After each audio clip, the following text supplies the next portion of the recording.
আসসালামু আলাইকুম। আমি জান্নাত রুম্পা। আমার এই ছোট্ট চ্যানেল থেকে নতুন আরও একটি লাইফস্টাইল ব্লগে সবাইকে ওয়েলকাম করছি। আমি আশা করছি যে যেখান থেকেই আজকের ভিডিওটি দেখছেন আল্লাহর রহমতে ভালো আছেন, সুস্থ আছেন। আমরাও আলহামদুলিল্লাহ ভালো আছি। আমার আজকের ভিডিওটি আমি সকাল 11টা থেকেই শুরু করেছি। স্কুল থেকে আসার পর আমি নাস্তাটা করে নিচ্ছি, আর আদনানকে তো স্কুল থেকেই টিফিন করিয়ে আনি, সেজন্য এই টাইমটায় ও আর কিছু খায় না। নাস্তাটা শেষ করতে করতেই দেখলাম যে বাইরে বৃষ্টি শুরু হয়েছে, তো ভাবলাম যে বারান্দায় গিয়ে চাটা এনজয় করি। বৃষ্টি দেখলে তো আমি চা খাওয়ার লোভ সামলাতে পারি না। তো আজকে কিন্তু একদম ঠিক টাইমে বৃষ্টিটা হয়েছে, আমিও চা খাচ্ছি, তখনই বৃষ্টি হয়েছে। তো বারান্দায় বসে বসে চাটা খেয়ে এসেছি, আর এখন আস্তে আস্তে কিন্তু সংসারের কাজে লেগে পড়েছি।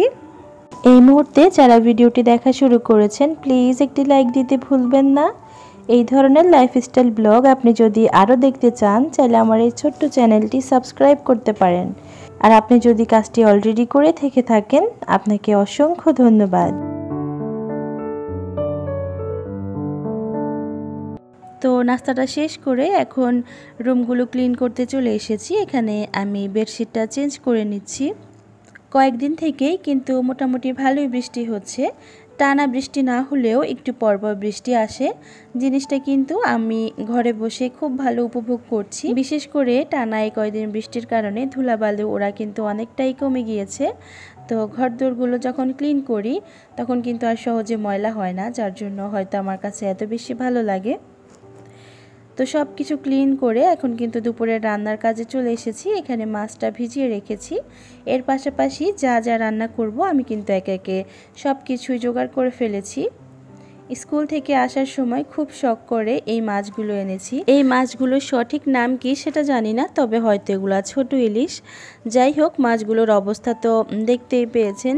তো যার থেকে এনেছি তিনি কিন্তু আমাকে একদম ভুলিয়ে ভালিয়ে 2 কেজি মাছ দিয়ে দেওয়ার চেষ্টা করেছেন, তবে কিভাবে যেন বুদ্ধি করে আমি আধা কেজি নিয়েছি। আর ওনাকে বলেছি যে চাচা, মাছ যদি ভালো হয় তাহলে আমি কালকে এসে নিয়ে যাব। তো মনে হলো যে যাক, একটা ভালো কাজ করেছি। ওনার ভুলানো ভালানো কথায় না ভুলে আমি কিন্তু শুধু আধা কেজি মাছ এনেছি। আদনানের বাবা যখন মাছের বাজার করে নিয়ে আসেন, তো প্রায় সময় কিন্তু উনার আনা বাজারগুলো আমার পছন্দ হয় না। তো তখন প্রায় সময় উনি আমাকে বলবেন যে ঠিক আছে, তাহলে এবার থেকে বাসার মাছের বাজারটা তুমিই করো। তো আপনারা তো জানেনই, মাছের বাজারটা কিন্তু আমাদের পুরো মাসের জন্য করা হয়। আজ আধা কেজি মাছ এনেছি, সেটার মধ্যে কিন্তু অর্ধেকগুলোই পচা দিয়েছে। আর যদি পুরো মাসের বাজার করি তো বাজারের সব পচা মাছ কিন্তু আমার বাসায় চলে আসবে, সেটা কিন্তু আমি বুঝে গিয়েছি। তো যাই হোক, অনেক গল্প করেছি, এবার রান্নায় চলে এসেছি। এখানে আমি আজকে রুই মাছ দিয়ে আলু, বেগুন, সিমের বিচি দিয়ে রান্না করব। আর যে মাছগুলো নিয়ে এসেছি সেগুলো একটু কড়া করে আমার জন্য ভেজে নিব। এই মাছগুলোতে যেহেতু অনেক কাঁটা থাকে, তো সেজন্য আমাদের বাসার আর কেউই এই মাছগুলো খাবে না, শুধু আমার জন্যই ভেজে নিব। তো এখানে কিন্তু তরকারিটাও বসিয়ে দিয়েছি। সিমের বিচিটা আমি গত বছর শীতের সময় ফ্রোজেন করেছিলাম, তাও কিন্তু খুব সামান্য। ফ্রোজেন সিমের বিচি খেতে কেমন না কেমন হবে, তো এটা ভেবেই কিন্তু খুব সামান্য সিমের বিচি ফ্রোজেন করেছিলাম। আর এখন তো আফসোস হচ্ছে, যদি আরও কিছুটা করতাম তাহলে কিন্তু আবারও খাওয়া যেত। এই সিমের বিচির তরকারিটা আমার ভীষণ পছন্দের একটা খাবার।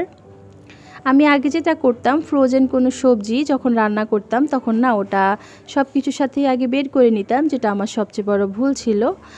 তো এখন যেটা করি যে ফ্রোজেন কোনো সবজি যদি থাকে সেটাকে কিন্তু একদম বরফ সহই দিয়ে দেই, এতে করে কিন্তু খুব সুন্দরভাবে রান্নাটা হয়ে যায়, আর খেতে কিন্তু একদম তাজা সবজির মতনই মনে হয়।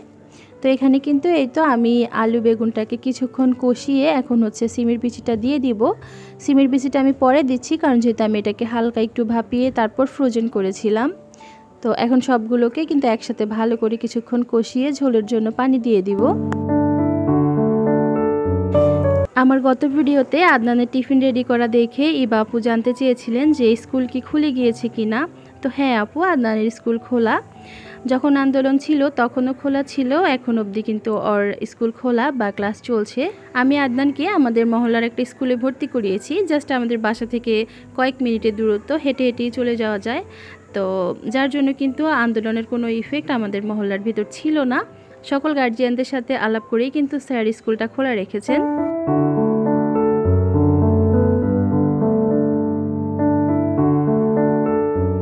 তো চুলায় রান্নাটা বসিয়ে আমি কিন্তু পাকঘরটাও ক্লিন করে নিচ্ছি, আর যেটা যেখানে রাখার সেটাও সেখানে রেখে দিচ্ছি। আর এই কাজগুলো করতে করতে আমার কিন্তু এই তো তরকারিটা রান্না হয়ে গিয়েছে। গোসল এবং নামাজটা আদায় করে আমি মাছটা ভাজতে চলে এসেছি। ডিম এবং মাছ ভাজাটা গরম গরম না খেলে আমার কাছে ভালো লাগে না, তো ভাবলাম যে খাবার আগেই মাছটা ভেজে নিব। তো এটা এখন কিন্তু মাছগুলো ভেজে নিচ্ছি। আমার এই ভিডিওটা গতকালই পাবলিশ করার কথা ছিল, তবে মাথা ব্যথার কারণে ভয়েস ওভারটা কমপ্লিট করতে পারিনি, তো যার জন্য আজকে দিচ্ছি। তো আই হোপ আমার আপুরা দেখে নেবেন। এমনিতেই কিন্তু চ্যানেলের অবস্থা খুব বেশি খারাপ, এরকম করে চলতে থাকলে কতদিন এখানে থাকতে পারবো জানি না। তো আমি আশা করছি যারা এই ভিডিওটি দেখছেন প্লিজ একটি করে লাইক দিয়ে যাবেন। মাছগুলো অনেক বেশি নরম, মানে আমি যেই স্প্যাচুলা দিয়ে ধরছি তাও আমার কাছে মনে হচ্ছে যে মাছগুলো ভেঙে যাচ্ছে। তো এটা আমি কিন্তু কড়া করে একদম মাছগুলো ভেজে নিয়েছি, এখন একটা একটা করে তুলে নিব। ইদানিং ভিডিওতে ভয়েস দিতে আসলে কেন জানি মনে হয় কোনো কথা খুঁজে পাই না, বা এরকমও হয় যে ভয়েস দিয়েছি কিন্তু পরে যখন নিজে ভয়েসটা শুনি সেটা আবার ডিলিট করে দেই। আমার চ্যানেলের শুরুর দিকে কিন্তু এত বেশি আনইজি আমার লাগেনি কথা বলতে, তখন কিন্তু আমার কথা আপনারা বেশ পছন্দ করতেন। আর যেই সমস্যাটা মানুষের চ্যানেল শুরুর প্রথম দিকে হয় সেই সমস্যাটা কেন জানি আমার এখন হচ্ছে। এটা হয়তো বা অনেক গ্যাপে গ্যাপে ভিডিও দেওয়ার কারণেই হয়ে থাকে। তো আমি আশা করব খুব দ্রুতই যেন আমি এই সমস্যার সমাধান করতে পারি এবং আগের মতো আপনাদের সঙ্গে মন খুলে কথা বলতে পারি। কথা বলতে বলতে ভিডিওর একবারে শেষ পর্যায়ে চলে এসেছি। আজ তাহলে এখানেই বিদায় নিচ্ছি। সবাই ভালো থাকবেন, সুস্থ থাকবেন।